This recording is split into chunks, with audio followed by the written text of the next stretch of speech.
السلام عليكم ورحمة الله وبركاته.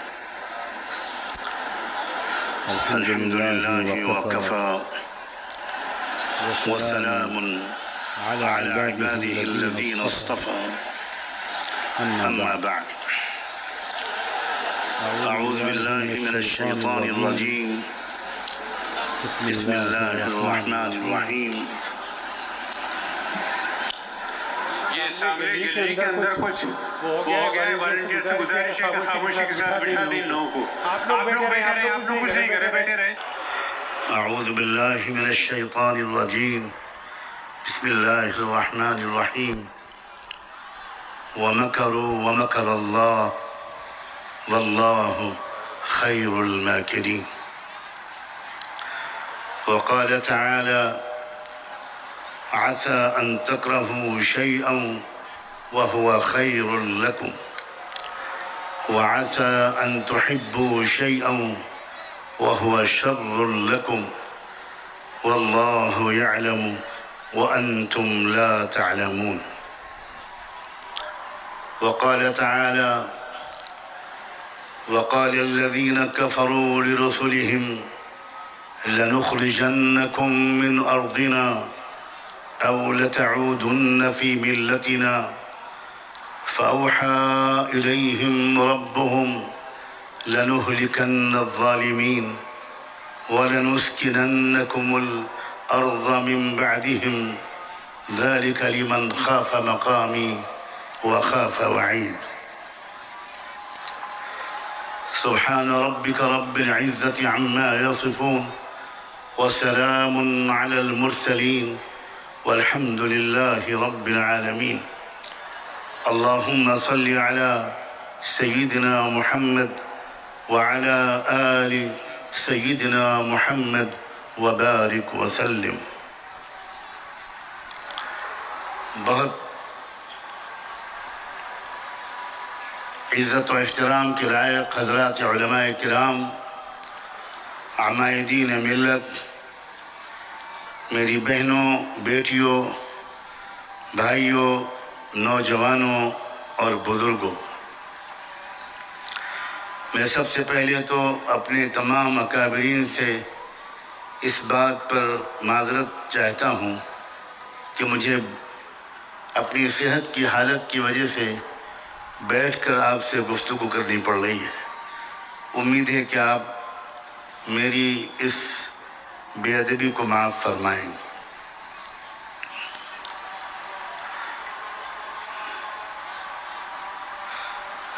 حالات کو دیکھنے کے دو رخ ہوتے ہیں.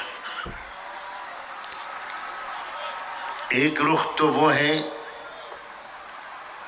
جو آپ سب کو اچھی طرح معلوم ہے اور جس رخ کی وجہ سے جو فکر مندی، جو بے چینی، جو اضطراب، جو تشویش آپ سب کو ہے، مردوں کو بھی خواتین کو بھی،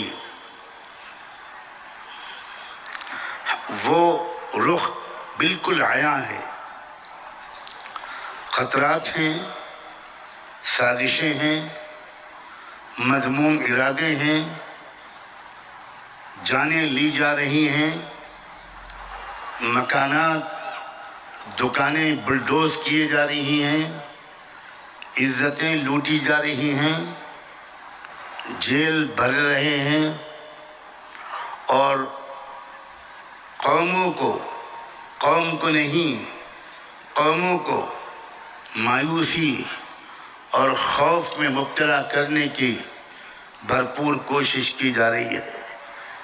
مگر میں پورے اعتماد کے ساتھ اس وقت آپ سے یہ کہنا چاہتا ہوں اور گزارش کرتا ہوں کہ اس کو بہت سنجیدگی سے سن کر غور کیجیے گا کہ حالات کا یہ حقیقی رخ نہیں ہے. حالات کا دوسرا رخ یہ ہے کہ انصاف کے غلبے کا وقت قریب ہے. حالات کے حقیقی رخ یہ ہے کہ امن و انصاف کے قیام کا وقت قریب ہے. یہ ہمیشہ پوری تاریخ میں انصاف کا قیام جب بھی قریب ہوا ہے تو اس سے پہلے چیلنجز آتے ہیں، اس سے پہلے جھنجھوڑ دینے والے حالات آتے ہیں، اور دنیا میں ظلم کا مزاج رکھنے والے لوگ وہ ظلم کو اپنی آخری انتہا تک پہنچانے کی بھرپور کوشش کرتے ہیں۔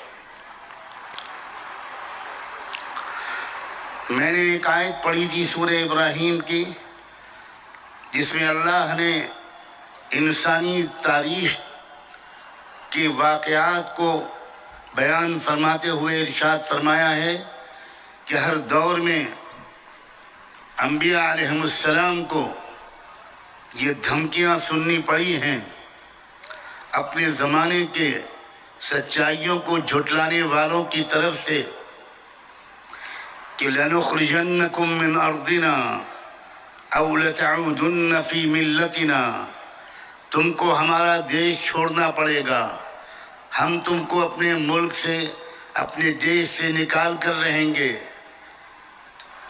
ہمارے دیش میں تمہارے رہنے کی صرف ایک شکل ہے کہ تم گھر واپسی کرو۔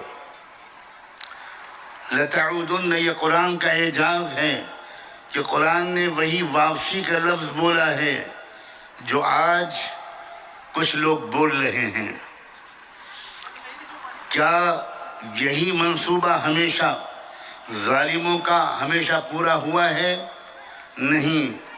سورہ ابراہیم کی اسی آیت میں اللہ نے ایک طرف ظالم طاقتوں کے منصوبوں کو، ان کی پلاننگ اور خواہشات اور تمناؤں کو بیان کرنے کے بعد اپنے نبیوں اور رسولوں سے صاف یہ ہے فَأَوْحَىٰ إِلَيْهِمْ، اور تم کو سکون کا خیال رکھنا، ذَلِكَ لِمَنْ خَافَ مَقَامِي وَخَافَ وَعِيدِ، جو بھی یہ انعام، یہ انجام اور یہ مستقبل صرف ان کا مقدر ہوگا جو روز محشر میرے سامنے کھڑے ہونے اور کہ صورتحال کا یہ پہلو سامنے رکھیے۔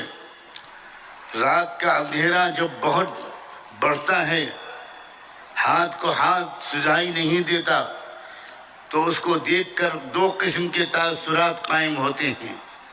کچھ لوگ گھبرانے لگتے ہیں، اندھیرا بہت چھا گیا، اب کیا ہوگا؟ اور کچھ اور لوگ ہوتے ہیں، اندھیرے کے قریب ہونے کا مطلب یہ ہے اگر یہ حالات نہ ہوتے، اگر کچھ عقل کے دشمنوں نے، اگر انصاف کے دشمنوں نے اس ملک میں ظلم کا ننگا ناچنا نہ شروع کیا ہوتا تو کیا آج کربلا کے یہ میدان تاریخ ساز کربلا کے میدان کی یاد دلا رہا ہوتا؟ قتل حسین اصل میں مرگ یزید ہے، اسلام زندہ ہوتا ہے ہر کربلا کے بعد۔ میں آپ کو ڈرانے نہیں، خوشخبریاں سنانے آیا ہوں۔ میں آپ کو بہت ہی محتاط لفظوں میں بہت مثبت اور حاضر ہوا ہوں۔ خطرات سے آگاہ کرنے کا کام میرے پیشرو فاضل مقرروں نے، جن میں بڑے فاضل علماء بھی، جن میں زندہ دل نوجوان بھی چاہتا ہوں، اور جو ایک بہت بڑی مثبت علامت حال میں سامنے آئی ہے، اللہ نے اپنے کرم سے، اپنی قدرت سے رحمت دو عالم آقا انعامدار محسن انسانیت سیدنا محمد رسول اللہ صلی اللہ علیہ وآلہ وسلم کی ذات گرامی کو، ان کی زندگی کو، ان کے نام نامی کو پوری دنیا کا سب سے بڑا ایجنڈا بنا دیا۔ یہ اللہ کی قدرت ہے۔ پوری دنیا کا میڈیا، پوری دنیا کے اخبارات، پوری دنیا کے مفکرین و مدبرین، پوری دنیا کے اہل قلم، پوری دنیا کے پالیسی میکرز، پوری دنیا کے ممبران پارلیمنٹ یہاں تک کہ اقوام متحدہ اور سلامتی کونسل کے سوچنے سمجھنے والے لوگ وہ اس وقت ایک ہی ذات کے متعلق اپنے خیالات کا اظہار کرنے پر مجبور ہیں، اور وہ ذات ہے سیدنا محمد رسول اللہ۔ آپ ذرا مثبت انداز سے حالات کو سوچنے کی عادت ڈالیے۔ یاد رکھیے یہ منفی جو نیگیٹو حالات ہیں ان کے پیچھے ایک زبردست پازیٹیو تصویر چھپی ہوتی ہے۔ اگر آپ صرف میڈیا کے ذریعے حالات کو سمجھنے کی کوشش کریں گے تو کبھی بھی صورتحال کی اصلی حقیقت کو اور منفی منظرنامے کے پیچھے چھپے ہوئی پازیٹیو حقیقت کو نہیں سمجھ پائیں گے۔ ہم کروڑوں بلینز آف ڈالرز خرچ کرتے تو ہم پوری دنیا کے لوگوں کو ایک رات میں ایک دن میں محمد رسول اللہ کی شخصیت کا نام لینے کی طرف متوجہ نہیں کر سکتے تھے۔ آپ سوچئے کہ اللہ تعالیٰ نے کیا کیا، وَمَكَرُوا وَمَكَرَ اللَّهُ وَاللَّهُ خَيْرُ الْمَاكِرِينَ۔ انہوں نے منصوبہ کچھ اور بنایا اور اللہ نے منصوبہ کچھ اور بنایا، اور منصوبہ پورا ہوتا ہے صرف اور صرف اور صرف اللہ کا۔ یہ موقع ہے نوجوانوں، میری بیٹیوں، میری بہنوں، میری نوجوانوں، میرے جگر کے ٹکڑوں، ملک و ملت کا مستقبل بننے کی حیثیت رکھنے والے اے نوجوانوں، یہ موقع ہے کہ تم ایک بار پوری سنجیدگی کے ساتھ واپس آ جاؤ اور چمٹ جاؤ دامن مصطفیٰ صلی اللہ علیہ وآلہ وسلم سے۔ جس بدبخت و بدنصیب یا بے خبر اللہ کی بندی نے، میں نے تو اس کو بھی اپنی بیٹی کہہ کے مخاطب کیا ہے، اس لیے کہ نبیوں کی زبان محبت بھری ہوتی ہے۔ میں جس بندی نے جانے انجانے میں گستاخی کی، رحمت دو عالم صلی اللہ علیہ وآلہ وسلم کی شان میں، اس نے ایک موقع فراہم کیا ہے۔ کیا موقع فراہم کیا ہے؟ ان کروڑوں مسلمانوں کے لیے جو غلطی سے ابھی تک محمد الرسول اللہ کی زندگی سے، ان کی شخصیت سے، ان کی سیرت و کردار سے، ان کے درد و غم سے، ان کے پیغام سے، انسانیت کے لیے ان کی محبت سے، ان کے عدل و انصاف سے، ان کی سخاوت سے واقف نہیں تھے۔ یہ موقع فراہم کیا ہے اے میرے نوجوانوں تمہارے لیے کہ تم اب محمد الرسول اللہ کی سیرت کو پھر سے پڑھو۔ مجھے جواب دو، ایسا کرو گے؟ کیا اس بات پر شرمندگی نہیں ہے کہ واقعی ہم بھی محمد الرسول اللہ کی ذات سے ویسی وابستگی، ویسا تعلق، ویسی عملی فالوئنگ، ویسا علم، ویسی واقفیت، ان کی زندگی، ان کے اخلاق و کردار، ان کے جذبات، ان کی آرزوئیں، ان کی تمناؤں سے، ان کے شب و روز کے معمولات سے ہم بھی اتنے واقف نہیں ہیں جتنا واقف ہونا چاہیے۔ اس آسمان کے نیچے ایسا دردمند انسان، ایسی محبتوں کی برکھا برسانے والا، دشمنوں کو دوست بنانے کا سلیقہ رکھنے والا، غلطیوں کو معاف کرنے والا، اپنے اوپر پتھروں کی بارش کرنے والوں کے لیے دعائیں کرنے والا، اور آئے ہوئے عذاب کو اللہ کی خوشامد کر کے واپس کروا دینے والا، نہ آسمان کی آنکھوں نے محمد سے پہلے نہ کبھی دیکھا، نہ آئندہ کبھی دیکھیں گے۔ مگر کیا نوجوانوں، برا نہ ماننا، تمہاری عزت ہماری عزت ہے، برا نہ ماننا۔ کیا ہم محمد الرسول اللہ کی زندگی پر عمل کر رہے ہیں؟ کیا ہماری عبادتیں، کیا ہمارے اخلاق، کیا ہماری معاشرت، کیا غریبوں کے ساتھ ہمارا سلوک، کیا صفائی ستھرائی کا ہمارا اہتمام، کیا ہیلتھ اور ہائیجین کے اصولوں پر عمل کرنے کے سلسلے میں اللہ کے رسول کی تعلیمات، کیا پڑوسیوں کے ساتھ حسن سلوک، کیا یتیموں، غریبوں، مظلوموں، کسانوں، مزدوروں، مقروضوں، بیماروں، قیدیوں کے ساتھ کیا ہمارا اس طرح کا تعلق ہے؟ جو تعلق محمد رسول اللہ نے زندگی بھر نبھا کر دکھایا اور جو سکھا کر گئے، ہمیں شرمندگی کے ساتھ اس کا اعتراف کرنا چاہیے کہ ہم سے قصور ہوا ہے، اور یہ جو موجودہ واقعہ ہے اس شر سے یہ خیر نکلنا چاہیے کہ پورے تمام مسلمانوں کا ایک جواب ہو، اور وہ یہ کہ تم نے ہم کو متوجہ کر دیا، آج سے نہ ہماری کوئی نماز لیٹ ہوگی، نہ ہمارے اخلاق خراب ہوں گے، نہ کوئی اولاد اپنے ماں باپ کے ساتھ اونچی آواز میں بات کرے گی، نہ کوئی امیر کسی غریب کو حقارت سے دیکھے گا، ہمارے محلے میں کوئی ایسا نہیں رہے گا جو بھوکا سو جائے۔ ہم اپنے غریب بھائیوں کے بچوں کی اچھی تعلیم کا انتظام کریں گے، اس لیے کہ یہی سکھایا تھا آقا نے۔ ہم اپنے بھوکے پیاسے لوگوں کو کھلائیں گے اور پلائیں گے، ان کی خدمت کریں گے، اور اس میں دھرم اور ذات کا کوئی بھید بھاؤ نہیں کریں گے۔ جیسے رحمت دو عالم نے کسی کے ساتھ بھید بھاؤ نہیں کیا تھا، وہ رحمت للمسلمین نہیں تھے، وہ رحمت للعالمین تھے۔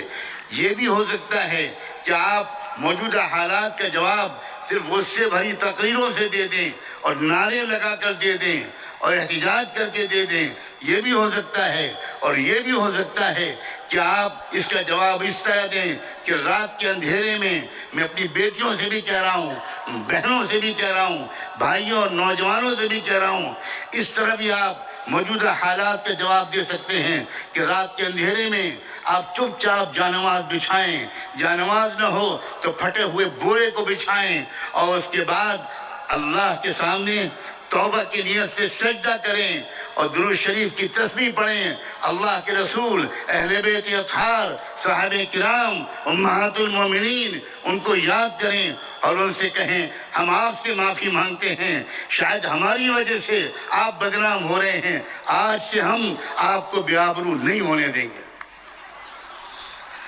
اور یہ بھی عجیب قدرت کا اعجاز ہے کہ ایک صرف رسول اللہ کا نام نہیں لیا گیا، اہل بیت اطہار میں سے، خانواد نبوت میں سے ایک پاک دامن خاتون کا بھی نام لیا گیا۔ ہمارے مولانا نے ابھی ازواج مطہرات کا جس عظمت و احترام کے ساتھ تذکرہ کیا، اس نے میرے ذہن کو اس طرح متوجہ کیا۔ یہاں جو بہنیں اور بیٹیاں بیٹھی ہیں، میں ان سے بھی خاص طور پہ کہہ رہا ہوں، یہ وقت ہے کہ ام المومنین سیدہ عائشہ کی پاک دامن زندگی اور انسانیت پر ان کے احسانات، علم کے پھیلانے کے سلسلے میں ان کی خدمات، ان کی وفاداریاں، ان کی جرت، ان کی بہادری، ان کی عزت و پاک دامنی، ہماری ایک ایک بیٹی اپنا آئیڈیل بنا لے سیدہ عائشہ صدیقہ رضی اللہ تعالی عنہا کو، سیدہ فاطمہ زہرا بطول رضی اللہ عنہا کو۔ یہ موقع ہے، آپ یہ رخ بھی دے سکتے ہیں موجودہ حالات کا، کوئی قانون آپ کو اس رخ کے دینے سے نہیں روک سکتا، یہ موقع ہے۔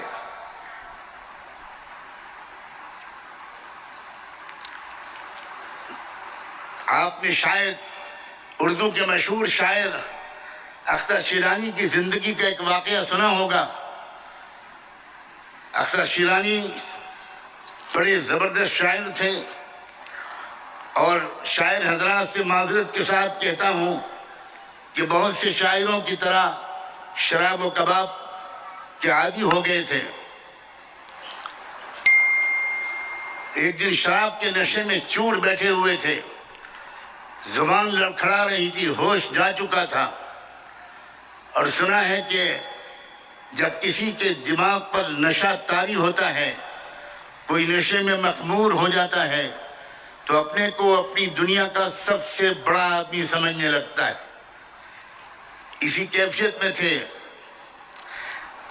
کہ ان کے کسی منچلے اور شوخ شاگرد نے، اسٹوڈنٹ نے، ان سے تفریح لینی شروع کی اور مختلف لوگوں کے بارے میں سوالات کرنے شروع کیے۔ کہا استاد جی جوش کے بارے میں کیا خیال ہے، استاد جی فلاں کے بارے میں کیا خیال ہے۔ اردو ادب کے عظیم اساطین کے نام لے کر، شعر و ادب کے عظیم اماموں کے نام لے کر جو اس دور میں تھے، پوچھنا شروع کیا اختر شیرانی سے. اختر شیرانی ہر ایک کو کنڈم کرتے چلے گئے. ارسطو اور سقراط کے بارے میں پوچھا. ان کے وہی عجیب و غریب تمسخر آمیز انداز سے جواب دیا اختر شیرانی نے. اس وقت کسی بے خبر نوجوان کی زبان سے ایک عجب جملہ نکلا. وہ ایک کمیونسٹ نوجوان تھا. اس نے سوچا کہ ایک اچھا موقع ہے, استاد جی نشے کی کیفیت میں ہیں, ایک جملہ ان سے کہلوا لیا جائے جو بعد میں سند بن جائے گا ہم شاگردوں کے لیے. اس نے کہا, اور حضور استاد حضور پیغمبر محمد کے بارے میں کیا خیال ہے؟ نوجوانوں, کلیجے پر ہاتھ رکھ کر سنو کہ شراب کے نشے میں چور وہ اختر شیرانی یہ نام نامی سنتے ہی تھر تھر کانپنے لگے. جام پھینکا, چھڑی اٹھائی اور اس طرح اس نوجوان کے پیشانی پر مارا کہ اس کے پیشانی کے میں پھٹ گیا سر اس کا. اور کہا اختر شیرانی نے کہ ناہنجار, اے بدبخت, تیری ہمت کیسے ہوئی کہ تو نے میری ناپاک مجلس میں یہ پاک نام لیا.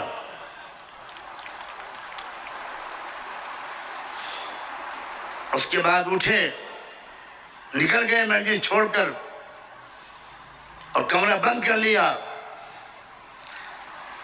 غسل کیا, کپڑے بدلے, جانماز بچھائی اور کہا اللہ آج میری وجہ سے آپ کے حبیب, آپ کے محبوب, وجہ تخلیق کائنات سید البشر کا نام بدنام ہوا ہے. مجھ سے بڑھ کر روئے زمین پر کوئی گنہگار نہیں ہے. بار الہ مجھے معاف کر دے. آج سے میں وعدہ کرتا ہوں کبھی شراب کو منہ نہیں لگاؤں گا. اور سوانح نگار اختر شیرانی کے سوانح نگاروں نے لکھا ہے کہ اس کے بعد سے مرتے دم تک شراب کو ہاتھ نہیں لگایا اور ایک اچھے مومن بن کر دنیا سے رخصت ہوئے. یہ بھی ایک طریقہ ہے. ان چیلنجز کو قبول کرنے کا یہ بھی ایک طریقہ ہے. یہ جلسہ خالی سیاسی جلسہ ہرگز نہیں ہے. یہ جلسہ ایک اصلاحی جلسہ ہے. یہ جلسہ ایک تعلیمی جلسہ ہے. یہ جلسہ ایک تربیتی جلسہ ہے. یہ جلسہ ایک ایجوکیشن کی روح لیے ہوئے ہے.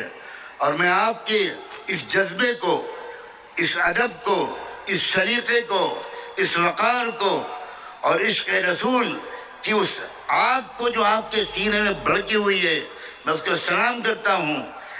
ایک طریقہ یہ ہے اس گستاخی اور بدبخت اور بدزبان لوگوں کی اس حرکت کا جواب دینے کا, وہ یہ کہ thank you nipple Sharma and thank you, تم نے ہمیں جگہ دیا, تم نے ہمارے ٹوٹے ہوئے رشتے کو جوڑ دیا.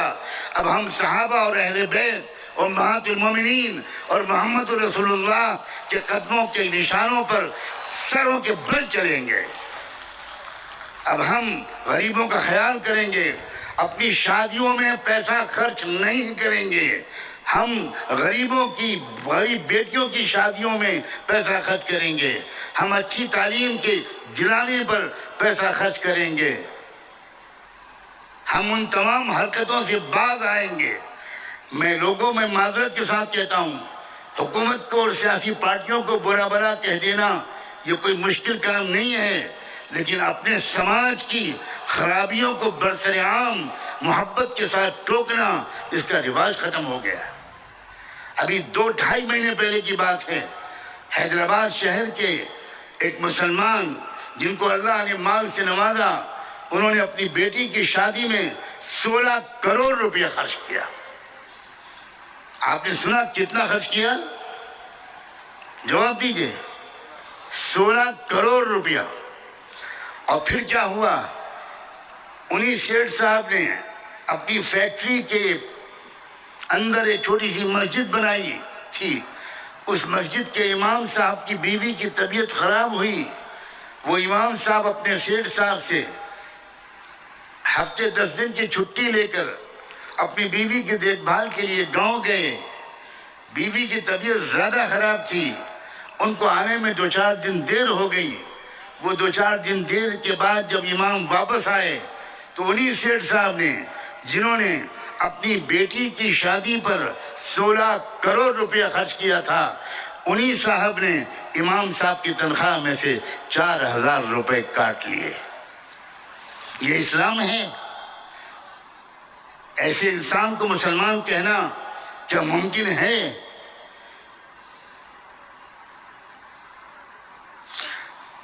میں آپ کا دل دکھانے کا کوئی حق نہیں رکھتا، مگر آپ کی محبت، آپ کے خلوص، آپ کی سادہ لوحی،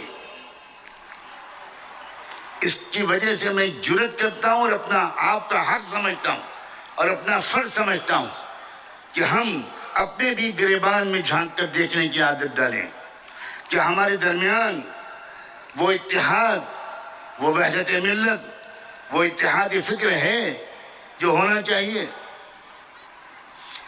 کیا یہ حقیقت، یہ تلخ حقیقت صحیح نہیں ہے کہ اگر کچھ احمق بیوقوف اور ظالم لوگوں نے زمین تنگ نہ کی ہوتی تو آج کربلا کا میدان بھی تنگ نہ ہوتا، ہم اور آپ یہاں نہ ہوتے۔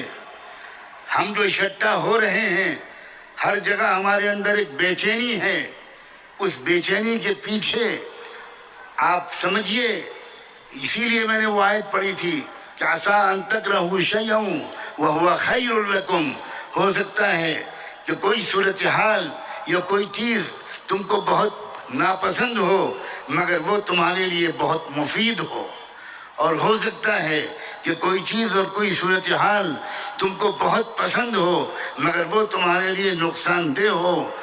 واللہ یعلم وانتم لا تعلمون، اللہ جانتا ہے اور تم نہیں جانتے۔ ملک میں اس وقت میں انتہائی آپٹیمسٹک اور پازیٹیو آؤٹ لک کا انسان ہوں۔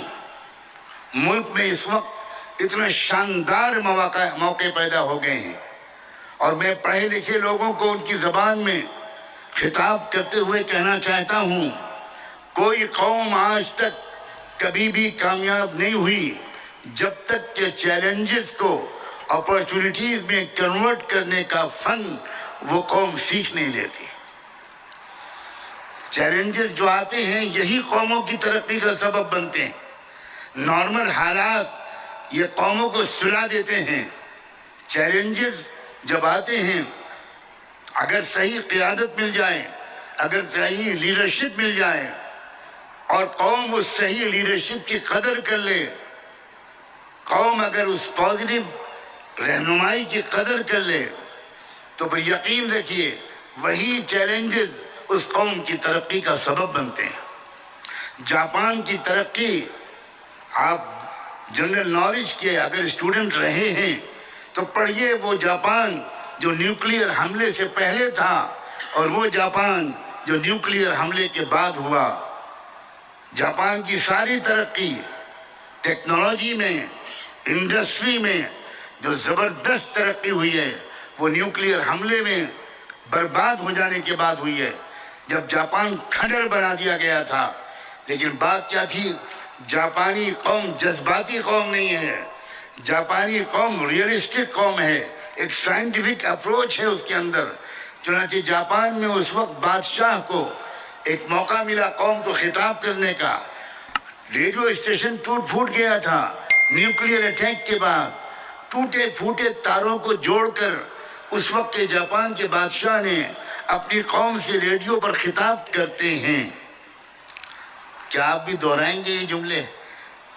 آج ہم عہد کرتے ہیں کہ ناقابل برداشت چیزوں کو برداشت کریں گے، یہ کہا جاپان کے بادشاہ نے۔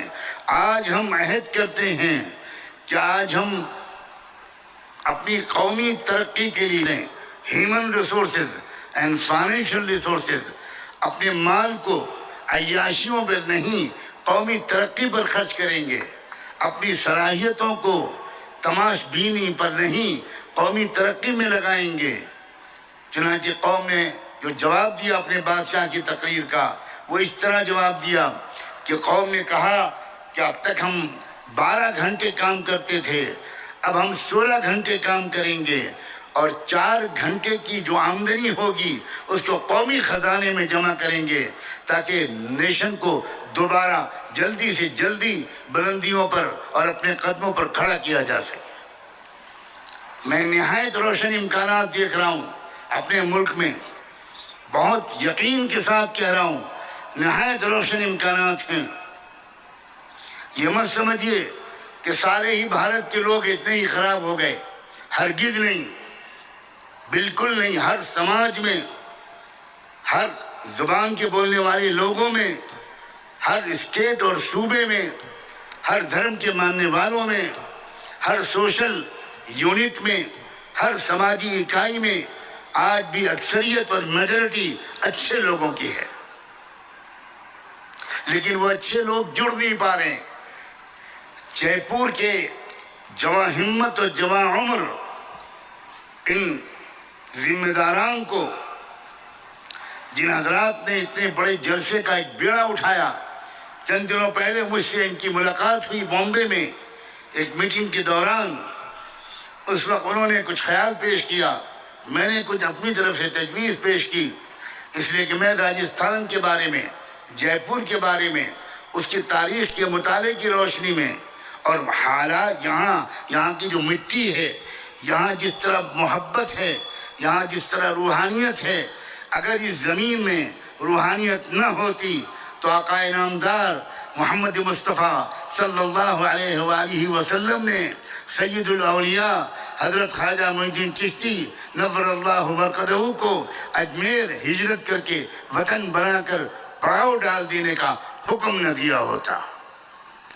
اس زمین میں روحانیت ہے، اس زمین میں سخاوت ہے، اس زمین کے اندر بہادری ہے، اس میں جذبات ہیں، اس میں محبت ہے، اور میں امید کرتا ہوں شاید آج کا یہ جلسہ بہت سے جلسوں کی طرح ایک وقتی جلسہ بن کر نہیں رہے گا، بلکہ ملک میں امن و انصاف کے قیام کی ایک منصوبہ بند جد و جہد کا نقطۂ آغاز بنے گا۔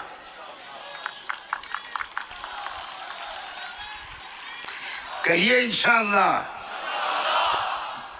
آپ کے ارادے مضبوط ہونے چاہیے۔ میں اپنی بہنوں اور بیٹیوں سے بھی کہنا چاہتا ہوں، قدم قدم پر آج پوری انسانی دنیا یہ نظارہ دیکھ رہی ہے کہ جہاں مردوں کے قدم ڈگمگانے لگتے ہیں، وہاں ہماری بیٹیاں اور بہنیں بہادری کا ثبوت دیتی ہیں۔ شاباش ہے بیٹیوں، شاباش ہے بہنوں۔ کیا حجاب کا مسئلہ، کیا ٹرپل طلاق کا مسئلہ، تم نے ثابت قدمی دکھائی، تم نے استقامت دکھائی، تم نے ہمت دکھائی، تم نے طے کیا کہ ہم شریعت محمدی کا